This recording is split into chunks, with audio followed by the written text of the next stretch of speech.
விருதுநகர் மாவட்டம் கிருஷ்ணன் கோவிலில் கல்விப் பணியில் கடந்த 34 ஆண்டுகளாக சிறப்பாக சேவையாற்றி வரும் VPMM கல்வி நிறுவனங்கள், கலை மற்றும் அறிவியல் கல்லூரி, பொறியியல் கல்லூரி, நர்சிங் கல்லூரி, கல்வியியல் கல்லூரி உள்ளிட்ட பல்வேறு கல்வி நிறுவனங்கள் ஒரே வளாகத்தில் மாண்புமிகு சுற்றுலா துறை அமைச்சரிடம் ஒரு வினாவை மாண்புமிகு பேரவை துணைத் தலைவர் மாண்பு உறுப்பினர் ரவிசங்கர் அவர்கள் கோரியிருக்கிறார். தகவல் அறிவதற்காக மாண்புமிகு துணைத் தலைவர் ரவிசங்கர். மாண்புமிகு பேரவைத் தலைவர் அவர்களே, துறையூர் சட்டமன்ற தொகுதியில் ஏற்கனவே சுற்றுலா தலமாக அறிவிக்கப்பட்ட புளியஞ்சோலை என்கின்ற அந்த சுற்றுலா தலமானது எந்த ஒரு அடிப்படை வசதிகள் கூட இதுவரை நிறைவேற்றப்படாத வகையில்தான் உள்ளது.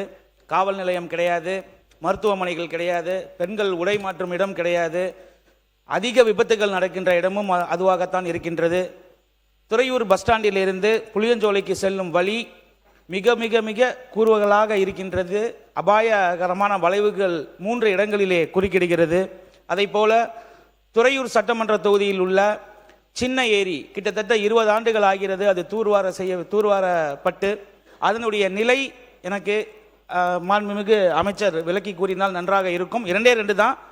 ஒன்று, புளியஞ்சோலையினுடைய கண்டிஷன் என்ன கண்டிஷன், ஆல்ரெடி அது பிக்னிக் ஸ்பாட்டாக அறிவிக்கப்பட்டுட்டாங்க. அதனுடைய நிலை தற்போது என்னவாக இருக்கிறது, சின்ன ஏரியினுடைய நிலை என்னவாக இருக்கிறது, STPக்கு ஃபார்வர்ட் பண்ணியிருக்காங்க, யுஃபிசலில் பெண்டிங் இருக்குன்னு சொல்லியிருக்காங்க. பச்சைமலையினுடைய சுற்றுலா தலம் அது எந்த அளவில் இருக்கிறது என்பதை மட்டும் மாண்புமிகு பேரவைத் தலைவர் வாயிலாக மாண்புமிகு அமைச்சர் அவர்களை விளக்கம் தருமாறு அன்புடன் கேட்டுக்கொண்டு விட. மாண்புமிகு சுற்றுலாத்துறை அமைச்சர் அவர்கள்.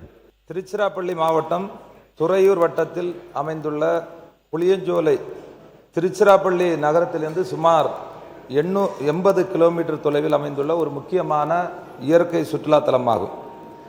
ஏற்கனவே ரூபாய் 32,82,000 மதிப்பீட்டில் உடை மாற்றுகின்ற அறை, இருசக்கர வாகன நிறுத்தும் இடம், பொருட்கள் வைப்பறை, குடிநீர் வசதி, அணுகுசாலை உள்ளிட்ட அடிப்படை சுற்றுலா வசதிகள் ஏற்படுத்தப்பட்டு பணிகள் நிறைவு செய்யப்பட்டுள்ளன.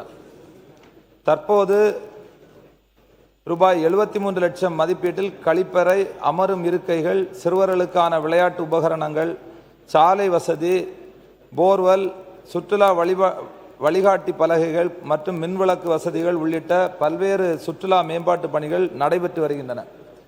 இப்பணிகளில் சுமார் 90 விழுக்காடு நிறைவடைந்துள்ளது. மீதமுள்ள பணிகளும் விரைவில் முடிக்கப்பட்டு பொதுமக்கள் பயன்பாட்டிற்கு கொண்டு வரப்படும்.